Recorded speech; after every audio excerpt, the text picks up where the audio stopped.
Amém. Amém. Carta de Paulo aos Romanos, capítulo 8, versículo 12 em diante, diz assim para nós: Assim, pois, irmãos, somos devedores, não à carne, como se estivéssemos obrigados a viver segundo a carne. Porque se vocês viverem segundo a carne, caminharão para a morte. Mas se pelo Espírito mortificarem os feitos do corpo, certamente viverão. Pois todos os que são guiados pelo Espírito de Deus são filhos de Deus. Porque vocês não receberam o espírito de escravidão para viverem outra vez atemorizados, mas receberam o espírito de adoção, por meio do qual clamamos: Abba, Pai. O próprio Espírito confirma ao nosso espírito que somos filhos de Deus. E se somos filhos, somos também herdeiros. Herdeiros de Deus e co-herdeiros com Cristo, se com Ele sofremos, para que também com Ele sejamos glorificados. Amém. Amém. Palavra do Senhor para nós, em nome de Jesus. Você pode se assentar nesse instante, em nome de Jesus. Durante a minha formação em São Paulo, eu tive o privilégio de conviver com muitas pessoas, muitos pastores, pastoras que acabam nos acompanhando e sendo instrumentos de Deus em nossa jornada de formação pastoral. Além do nosso trabalho na faculdade, esse tempo de preparo na faculdade, capacitação e por aí vai, nós temos o privilégio de convivermos com vários pastores, pastoras no campo. E eu conheci uma pessoa em São Paulo, uma pastora em São Paulo, que foi uma bênção para a minha vida e me ensinou muitas coisas. Então eu tinha a sala de aula, que era importantíssima, a parte teológica, teórica, bíblica, essa parte da reflexão. Mas quando a gente ia para o campo, a presença pastoral do nosso lado era fundamental. E essa pastora um dia, falando a respeito da sua própria experiência, a fim de compartilhar comigo algumas disciplinas espirituais, a fim de me ajudar a crescer na espiritualidade, ela me compartilhou um episódio muito interessante da sua história, que ao pensar nessa série, ao construirmos essa série, não pude não me lembrar dela e não poderia passar por essa série sem trazer esse episódio da vida dela. Ela me contou o seguinte, que ela se converteu numa determinada igreja. Atualmente ela é uma pastora metodista, mas a sua conversão foi numa outra igreja evangélica, numa outra denominação, e essa denominação, ela tinha uma perspectiva, uma interpretação muito comum a respeito dessa experiência que nós estamos chamando aqui de batismo com o Espírito Santo.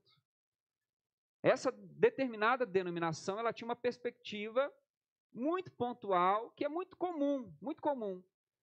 Nessa nossa tradição evangélica brasileira, quando a gente menciona essa expressão, batismo com o Espírito Santo, porque no senso comum, para a maioria, pelo menos das pessoas que eu conheço, quando a gente fala dessa experiência que nós chamamos de batismo com o Espírito Santo, é comum automaticamente a pessoa já vincular essa experiência, batismo com o Espírito Santo, a essa evidência de se falar em outras línguas. Então, falar em línguas, no senso comum, é, na verdade, sinônimo do tal do batismo com o Espírito Santo. Então, é a mesma coisa, basicamente. Então, se você fala, fui batizado com o Espírito Santo, automaticamente o que se espera que essa pessoa está se referindo é essa experiência de se falar numa outra língua, ou na língua dos anjos, em línguas espirituais. E essa pessoa se converteu numa determinada igreja em que isso era um senso comum. E o problema é que uma vez que a evidência do batismo com o Espírito é colocada num dom, como nesse caso, ela estava dizendo para mim, me contando, que isso trouxe diversos problemas para a sua fé. Porque esse dom ou essa evidência tornou-se, com o passar do tempo, especialmente nessa comunidade na qual ela estava inserida, um fim em si mesmo.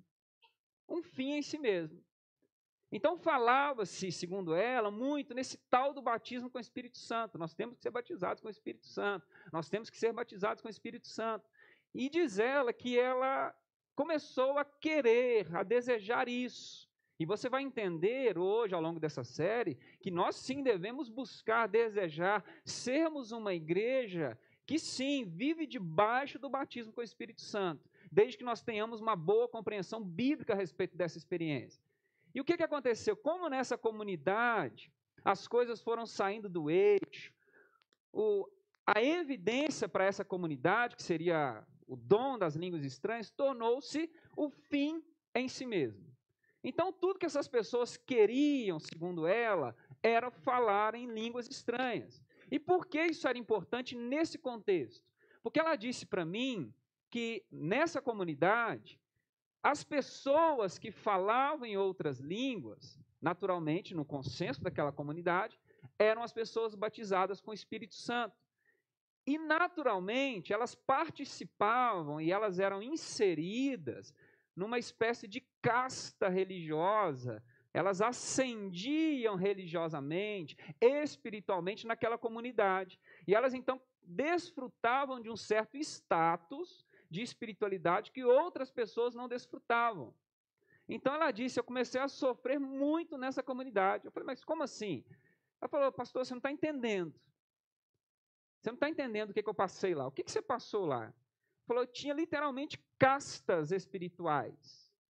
Você tinha o grupo que era espiritual e o grupo que não era espiritual. E o passaporte, o ingresso para participar dessa seleção espiritual era o falar em línguas estranhas. Então, havia programações naquela igreja que eram destinadas para pessoas que falavam em línguas estranhas.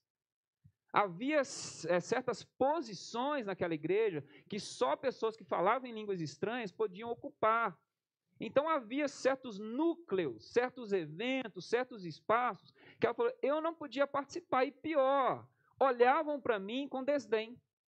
Eu era um cristão meia boca, eu era uma pessoa meia boca, eu não fazia parte daquela comunidade especial, daquele grupo seleto que tinha um contato melhor e maior com o Espírito Santo. E eu fui sofrendo essa segregação espiritual, olha que coisa louca. Essa segregação. Havia os espirituais e havia os mais ou menos, né? Serviam para um tiquinho de coisas. E a gente foi vivenciando isso.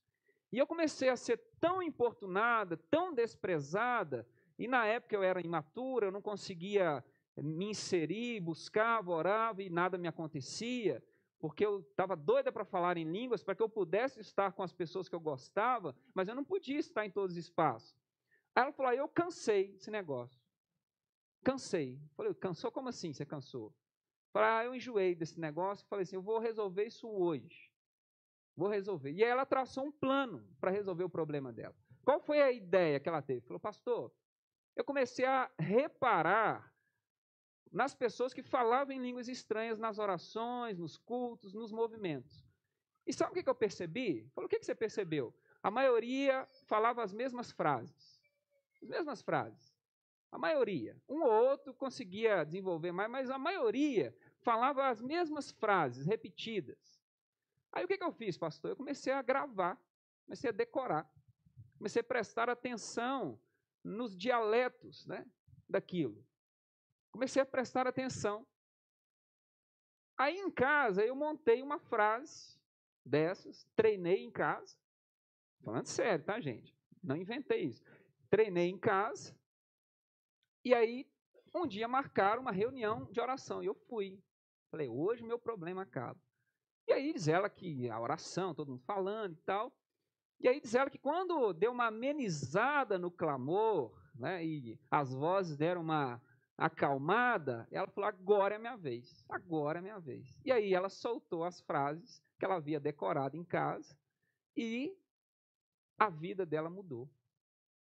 Diz ela, falou, pastor, foi um mover.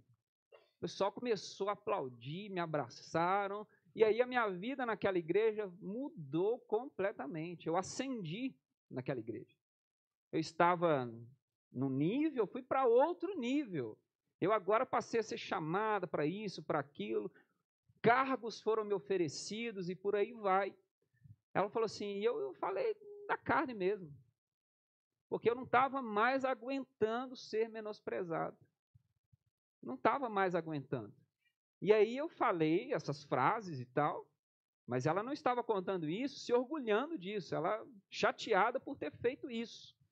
E ela falou assim, tamanha a minha imaturidade, mas eu vi que meu problema, pelo menos ali naquele momento, naquele tempo, foi resolvido. Ela falou assim, mas sabe o que mais me chamou a atenção? E eu fui pensando nisso ao longo do tempo, foi que o que eu fiz foi uma atitude humana, errada e carnal. Eu decorei frases, repeti, e acabou sendo, de certa forma, uma zombaria da minha parte. Eu não queria zombar de ninguém, mas eu fiz isso, motivado por outras coisas. Ela falou assim, mas sabe o que eu achei interessante? Eu falei, o quê? Ninguém percebeu que era da carne. Ninguém. Ninguém percebeu que eu estava fingindo. Ninguém percebeu que aquilo era uma experiência humana. Ninguém percebeu. Aí ela falou, eu comecei a me questionar. Como assim? Eu finjo uma manifestação espiritual, eu finjo que eu estou sendo batizada com o Espírito Santo, eu finjo que estou recebendo um poder do céu, diante de pessoas que estão dizendo para mim constantemente que elas sim e eu não, são cheias do poder de Deus, e eu estou fingindo uma manifestação espiritual, e os espirituais não conseguiram perceber que eu estava simplesmente fingindo. Ela falou, eu entrei em parafuso. Você não tem ideia. Aquilo encheu a minha cabeça de parafuso. E eu comecei ao longo do tempo a refletir, tá, mas na prática, de fato, é uma expressão bíblica. Batismo com o Espírito Santo. E o que significa, então, na prática, ser batizado com o Espírito Santo? O que isso traz para a nossa vida? O que isso muda? Por que a gente precisa disso? E ela falou, eu entrei numa crise, entrei em parafuso.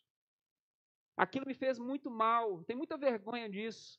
E não consegui mais ficar ali, porque isso foi me consumindo, me corroendo, e eu fui vendo que eu tinha que sair dali, até que ela saiu, viveu outras experiências, e por aí vai. Mas por que eu estou contando essa história? Porque uma má compreensão pode nos fazer deturpar, esvaziar algo que é bíblico, divino, da parte de Deus, e que está disponibilizado para nós, e que pode, de fato, fazer a diferença na nossa vida. Então, é necessário que a gente tenha uma boa compreensão daquilo que Deus está fazendo na nossa vida, porque até aquilo que é da parte de Deus, que é bom, que pode gerar grandes efeitos na nossa vida, a nossa falta de compreensão pode deturpar isso. Deturpar isso. E aí essa experiência retrata um pouco disso.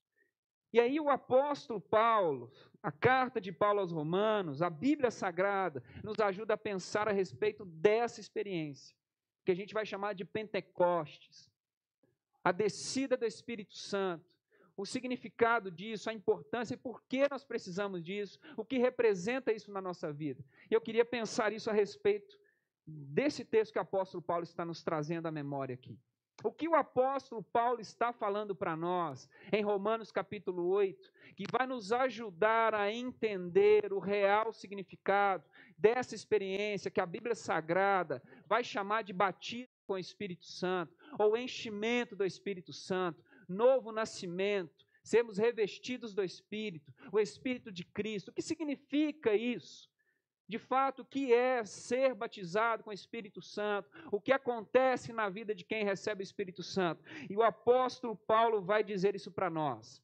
Ao escrever a sua carta aos Romanos, ele vai trazer para a gente, ele vai colocar para a gente, de uma maneira muito direta, muito objetiva, o significado desse derramar do Espírito Santo. E ao chegar nesse ponto da carta,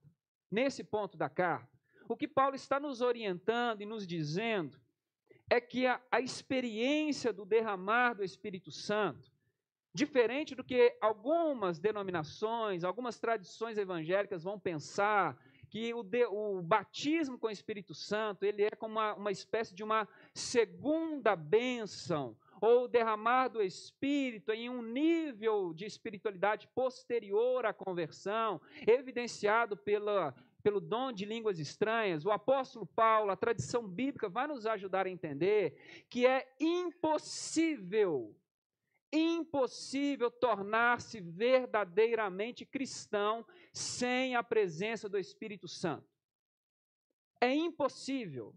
Não dá para a gente fazer essa nossa adesão, essa nossa conexão, esse novo nascimento. Não dá para sermos nova criatura, não dá para nos despertarmos da morte para a vida, se não formos nós batizados com o Espírito Santo de Deus. O Espírito Santo de Deus, ao nos batizar, ele na verdade marca o início da jornada cristã. Ele marca esse despertar da morte para a vida cristã. Sabe por quê? O apóstolo Paulo está nos ajudando a entender aqui, é que é por meio do derramar do Espírito Santo que nós somos feitos filhos, filhas de Deus. Filhos, filhas de Deus. E aí ele olha para a sua própria tradição para nos ajudar a entender isso, porque esse derramar do Espírito Santo, que o Novo Testamento vai falar abundantemente e de diversas formas, com diversas expressões diferentes, que no final das contas são sinônimas, ou seja, haverá um tempo, os profetas já anunciavam isso, chegará um momento, chegará um dia, em que todos os povos, toda a terra será cheia da presença de Deus. Chegará um momento, e Deus está preparando o mundo para isso, que o Espírito de Deus pairará sobre toda a terra, cumprindo as promessas, essas promessas que o Antigo Testamento já fazia, de que haveria forma, haveria vida, haveria reconexão. O ser humano que estava caído, destruído, afastado, que era inimigo de Deus, escravo do pecado, esse inimigo de Deus seria pelo Espírito de Cristo, pelo Espírito Santo, levantado do pecado, levantado da morte, e seria reconciliado com Deus. Reconciliado com Deus.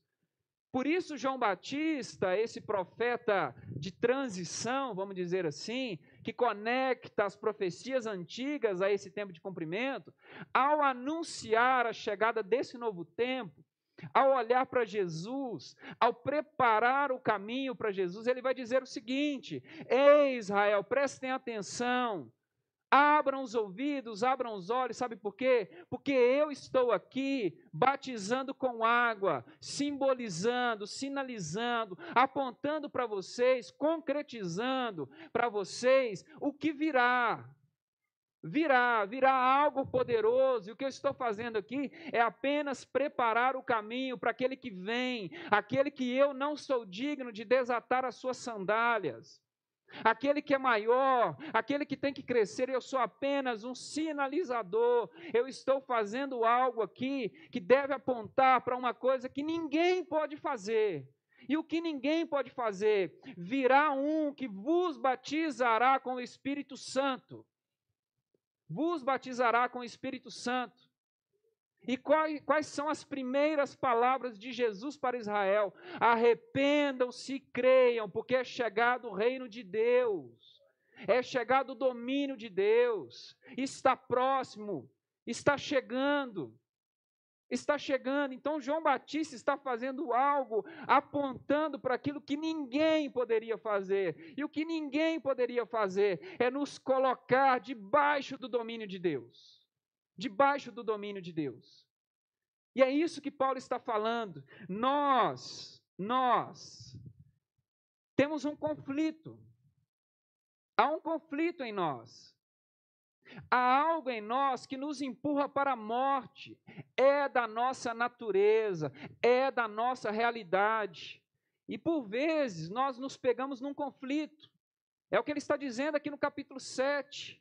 Eu me pego no conflito, às vezes a minha mente, ela tem um esclarecimento do que é certo. Eu até desejo fazer as coisas boas, eu até entendo, olha, esse é o caminho, mas eu me pego escravo no corpo do pecado. É o que ele está dizendo, o bem que eu até quero fazer, eu não faço, mas o mal que eu não quero, meu amigo, esse me leva, esse me consome. O que Paulo está dizendo aqui, que há na nossa natureza humana uma corrupção. Há uma corrupção. O natural é que a gente penda para o pecado, é que a gente penda para o erro. E por mais que a gente tenha a nossa mente esclarecida, por mais que você sente com alguém, esclareça a mente dela, discipule, fale, desenhe, explique, não vai adiantar nada, sabe por quê? Paulo está dizendo, nós somos escravos do pecado. O nosso corpo está escravizado para o pecado. É natural caminharmos para o pecado. Por mais que a gente faça tudo que a gente possa fazer, seremos levados para o pecado. Paulo se vê nesse contexto. É o que ele está dizendo, a ponto dele chegar no finalzinho do capítulo 7, como se ele desse um grito aqui no versículo 24, miserável homem que sou, quem me livrará desse corpo de morte? Ou seja, ele se pega nesse conflito. Fala se você não tem esse conflito. Você até sabe, olha, eu não deveria fazer tal coisa. Adianta alguma coisa? Adianta? Fala sério. Você simplesmente saber aqui é importante, é um primeiro passo, mas a gente se pega num conflito, e Paulo está dizendo aqui, há um conflito. E aí nós cometemos o erro que o próprio apóstolo Paulo cometeu, todos nós cometemos. Somos metodistas. Estávamos hoje pela manhã falando um pouquinho da nossa tradição, da nossa história. Lá na nossa história, na nossa origem, há um nome muito importante, o famoso John Wesley. E ele se pegou nesse conflito. Que conflito é? Nós, por nós mesmos, tentamos fazer um caminho de reconexão com Deus. Nós, por nós mesmos. Então, uma vez que a gente tem, por exemplo, o despertamento, olha, essa prática que você tem, ela é uma prática de pecado. Isso é fundamental. Temos consciência, entendermos. Isso é fundamental. Mas o problema é que dizer para você o que é errado, o que é certo, o que é errado, apesar de importante, é insuficiente. É insuficiente. E aí a gente pode, às vezes, até apontar, na maior boa vontade, apontar caminhos, jeitos, práticas, na tentativa de que fazer essas coisas vai nos ajudar a corrigir. Vai nos ajudar a corrigir os nossos problemas. E aí a gente aprende que se a gente for muito na igreja, vai resolver o nosso problema. Não, então se eu me envolver no ministério, vai resolver o nosso problema. Não, mas se eu passar a dar o dízimo, vai resolver o problema. Não, eu vou dobrar a escala, porque eu mantenho a minha mente ocupada e eu não tenho tempo de pensar em besteira. E a gente vai ocupando a nossa vida, vai fazendo coisas, vai agindo aqui e dali, na tentativa de corrigir os nossos erros, os nossos pecados, a partir de coisas que nós fazemos. E aí Paulo se esbarra nesse problema, a ponto de gritar, miserável homem que sou. Porque quem vai me livrar desse problema? De saber o que é certo. Eu sei que eu não devo fazer tal coisa, eu sei que não dá certo, eu sei que não é por aqui, mas o meu corpo, tomado pelo pecado, vai e faz. Vai e faz, porque sou escravo da lei da morte e do pecado. Miserável homem que sou, quem me livrará? Quem? E aí ele começa o capítulo 8, aliás, ele finaliza o capítulo 7, entra no capítulo 8 dizendo assim, graças a Deus por Jesus Cristo nosso Senhor. Quem nos livrará? Quem? Graças a Deus por Jesus Cristo. Graças a Deus por Jesus Cristo. Por isso, João Batista está dizendo, olha, o que eu faço aqui é um chamado para que vocês tenham consciência, para que vocês entendam a gravidade do que vocês estão vivendo, o perigo que vocês estão vivendo, porque vocês estão, apesar de tudo, apesar talvez da aparência, estão a passos largos caminhando para a morte. Mas virá alguém, ele já está chegando, que ele sim vos batizará com o Espírito Santo. E o que significa isso? Significa que Jesus, somente Jesus, ao nos dar do seu próprio Espírito, nos livra da escravidão do pecado. Porque é o Espírito Santo, ao vir sobre nós, ao ser derramado sobre nós, ao nos batizar, a nos imergir em si, que nos dá a natureza de Deus, a natureza de Cristo.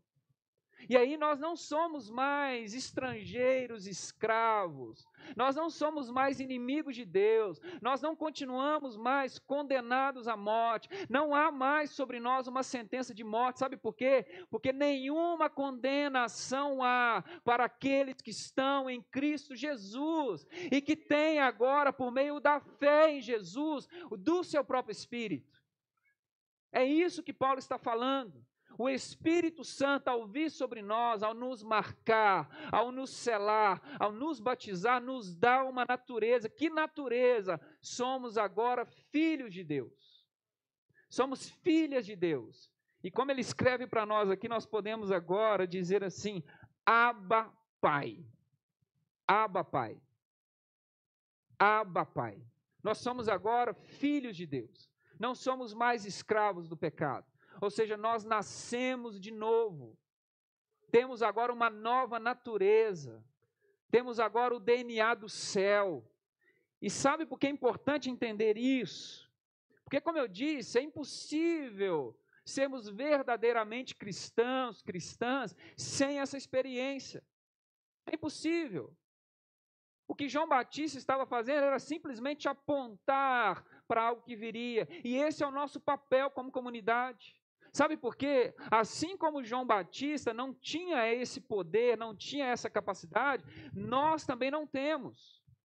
Por mais que eu tenha todo o desejo do mundo que você viva essa experiência, que o Espírito Santo venha sobre você, que o Espírito Santo paire sobre você, renove você, faça você nascer de novo, uma declaração verbal da minha parte não muda em nada a sua vida. Não muda em nada. Porque eu não tenho a patente do céu, eu não controlo a agenda do Espírito, eu não mando no céu. E é importante que a gente entenda isso, sabe por quê? Porque se nós não entendermos isso, nós corremos o risco, a dificuldade, o problema de transformarmos a nossa igreja numa constante agenda que vai produzir pessoas totalmente enganadas na sua experiência. Sabe por quê? Por mais que eu, por exemplo, crie programações alternativas, te instrua, fale, te dê várias e várias opções, nada disso fará com que você se torne um filho de Deus. Nada. Por exemplo, estamos agora, nesse exato momento, numa classe de preparação para batismo e recepção de novos membros. Uma experiência maravilhosa para a nossa igreja. Abrimos a classe, pessoas se manifestaram totalmente interessadas, algumas em receber o batismo e todas em se tornarem membros dessa igreja. Que coisa maravilhosa. Que coisa maravilhosa. Mas nós temos pensado, temos falado, que se esse processo, seja agora ou posteriormente, não conduzir essas pessoas, especialmente as que querem o batismo com as águas, se essa experiência, se a convivência conosco, não levá-las a uma experiência com Cristo, com o próprio Espírito Santo de Deus, sabe o que vai mudar na vida dessas pessoas? Absolutamente nada. Nada. Elas vão tornar-se membro da nossa igreja. Para nós, enquanto igreja, é maravilhoso. Maravilhoso. E talvez na minha mente humana seja ótimo. Por quê? Ué, se a igreja está aumentando pessoas, vai aumentar o dízimo, né? Os ministérios, os coordenadores já ficam animadinhos, porque vai sair do sufoco da escala, é gente nova para trabalhar, e a gente começa a ficar animado, pensando humanamente. Humanamente. Mas a pessoa vir aqui, ser batizada, ou participar da igreja, tornar-se membro, ou ouvir até da minha boca, não muda nada na vida de uma pessoa. Nada. Nada. Absolutamente nada. O nosso papel pode ser proporcionar um despertamento. Talvez uma canção, uma fala, um teatro, alguma coisa na convivência com a vida da igreja gere um despertamento. Opa! Preciso experimentar algo que não estou experimentando. O pastor, a pastora pode me oferecer? Não. E graças a Deus por isso. A igreja pode me oferecer isso? Não. Graças a Deus por isso. Os ministérios podem me oferecer isso? Não. Graças a Deus por isso. A nossa convivência pode e deve gerar em nós sede de Deus, despertamento, consciência. Estamos aqui para nos apoiar. Mas há um momento que nós precisamos desse toque do céu. É quando o céu nos conecta. Estávamos dispersos, desconectados, e aí o Espírito Santo vem sobre nós e nos reconcilia com Deus. Reconcilia com Deus. Ter um nome no livro da igreja, receber um certificado de novo membro, não muda absolutamente nada na sua vida. Se essa experiência não for um produto ou um sinal concreto de uma obra que o Espírito Santo está fazendo na sua vida, por quê? Porque é impossível estarmos em conexão com Deus se não tivermos o Espírito de Deus sobre a nossa vida, sabe por quê? Porque Deus é Espírito e importa que os seus adoradores o adorem em Espírito e em verdade. Não dá para se conectar com Deus se nós não estamos na mesma sintonia. Não dá para desfrutar das coisas de Deus se o Espírito de Deus não está sobre nós. Então, do que se trata essa experiência que nós chamamos de batismo com o Espírito Santo? É quando o céu, por graça, por misericórdia, vem ao nosso encontro e nós, pela fé em Jesus, somente pela fé em Jesus, grave isso, somente pela fé em Jesus, cremos de todo o nosso coração que Ele fez por nós o que nós não poderíamos fazer, que Ele veio ao nosso encontro e nós não podemos nunca retribuir, e uma vez que nós depositamos a nossa confiança nesse Jesus, nós nascemos de novo. Nós nascemos de novo. Por quê? Porque o pastor falou não, porque o céu veio ao seu encontro e você ouviu uma voz, a do pastor, não, a voz do próprio Espírito. Paulo está dizendo, o Espírito testifica no nosso próprio Espírito que nós somos filhos de Deus. Nós somos filhos de Deus, porque essa foi a experiência do próprio Jesus. Ao ser batizado por João Batista, o que ele viu? Viu o Espírito Santo descer sobre Jesus e ouviu-se uma voz: você é o meu filho amado. O batismo com o Espírito Santo nos torna filhos de Deus e ao mesmo tempo nos dá um propósito: em quem me agrada. Agora sim, por causa do Espírito Santo, é possível que eu viva uma vida de santidade. É possível que eu viva uma vida que agrade a Deus, não pautada na minha boa vontade, porque Paulo está dizendo aqui, porque se nós vivemos segundo a carne, ou seja, se a gente é controlado pelos nossos desejos, pela nossa mentalidade humana, o que ele está dizendo é muito sério, nós estamos caminhando para a morte, agora ele vai dizer, mas se, grave isso, pelo Espírito, mas se pelo Espírito mortificarem os feitos do corpo, aí sim, certamente viverão. O que Paulo está dizendo, só é possível caminhar em direção à vida, de um jeito que agrade a Deus, se o fizermos pelo Espírito de Deus. Dependente do Espírito de Deus, batizados nós pelo Espírito de Deus. É disso que se trata. E aí toda a condenação é dispersa, toda a condenação é cancelada, não há sobre nós mais palavra de condenação, nós não estamos mais separados do amor de Deus. É isso que Paulo está dizendo para nós aqui, no finalzinho da sua carta, versículo 31, preste atenção, o resultado de uma vida no Espírito, o resultado de um verdadeiro batismo no Espírito, o que diremos dessas coisas? Paulo está questionando, o que diremos dessas coisas?